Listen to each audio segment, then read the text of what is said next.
All right, so I wanted to give a few updates and a little bit more information on in terms of like what the functionality of this document is. I had a few good convos the other day. No, it's not.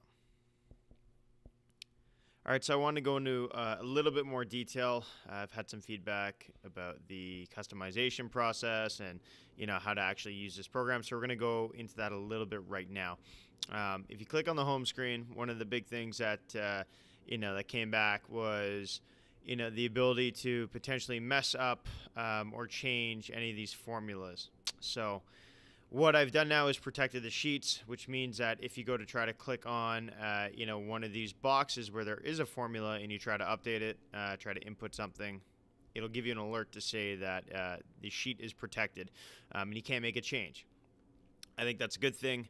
But if you wanted to, you need to be able to unprotect the sheet. So if you go up to the tabs at the top and go to Review on a Mac or a PC, you can go click on the next tab, which is Unprotect Sheet. If you click on that, it's going to ask you for a password. If I just click 1, 2, 3, 4, it'll unprotect the sheet. Okay, so now I can make changes to this formula if I wanted to, which I don't advise doing, right? Because it'll mess up the document and how it's displayed and everything. So we can just reverse that, protect the sheet again. The password is 1, 2, 3, 4. And I gotta verify that password. There we go. Okay. If you do open up the sheet and you don't remember what the password, if you look in the top left-hand corner, there's just a little note that says unprotect 1, 2, 3, 4. Pretty straightforward. Okay. The other big comment was, well, how do I customize or change any of these inputs, right? So what I wanted to do with this document, at least for now, was to give you the option to come up with your own program. Okay, this isn't necessarily exactly what we do, nor is it necessarily what you would do with your own program. If you're looking for automated programs, well, that might be something we'll work on in the future. But for now, the functionality of this thing is essentially to pre-create, let's say, your own throwing warm-up routines, right? And then have the ability to change them or select them depending on the day. So if I go to, the corrective exercises or the first box, let's say for movement prep, that's just a category that I created. Okay, if I want to change that, I would just go to pre-throwing and change the name.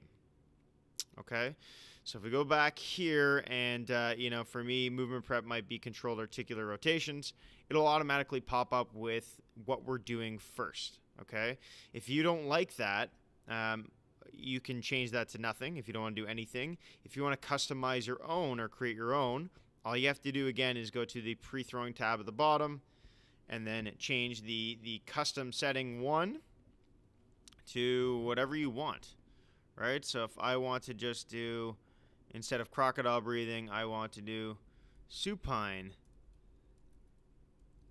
breathing for 10 breaths. Maybe that's your warm up. That's fine. If you go back to custom 1, you'll see that it automatically changed. Okay, so you can create as many of these customizations as you want, right? Again, you can change upper specific to whatever you want. You could just have nothing there. You could have your own band routine, your own upper correctives. You can have you're customized if you want to make your own completely. This is entirely up to you. Okay, the same thing can be said again for the throwing drills or the pairing drills. Okay, as I said in the first video, what we do is essentially mix our throwing drills on certain days and certain athletes to be paired with specific exercises. So if I have someone going for max intent, I'm probably not going to have a pairing drill. But let's just call this hybrid A, and we're going to do a flat ground drill and have something like a Marshall. I will want to pair that with one of these pairing exercises. Okay, you don't have to do that. That is entirely up to you, but what I wanted to do is give you the option to change all of this, because maybe you don't do the same throwing drills, or you have different drills, or you want to change the drill. So similar idea, you just go to settings and Let's just zoom in a bit here. Okay, you could change any of these to whatever you want. Okay, so if you want to, figure eight walk in, if you want to do that somehow off the mound, you can just paste that in here, right? And then go back to the throwing card. And if you go to mound and exercise, your figure eight walk in will now be there. Okay, so you can customize all that if you wanted to, up to you.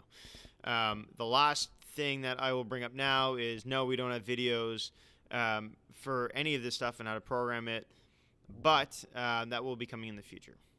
All right, so I hope you have a better understanding of what's going on. These are just some of the things that have come up recently, but if you have any specific questions, just let me know. Thanks.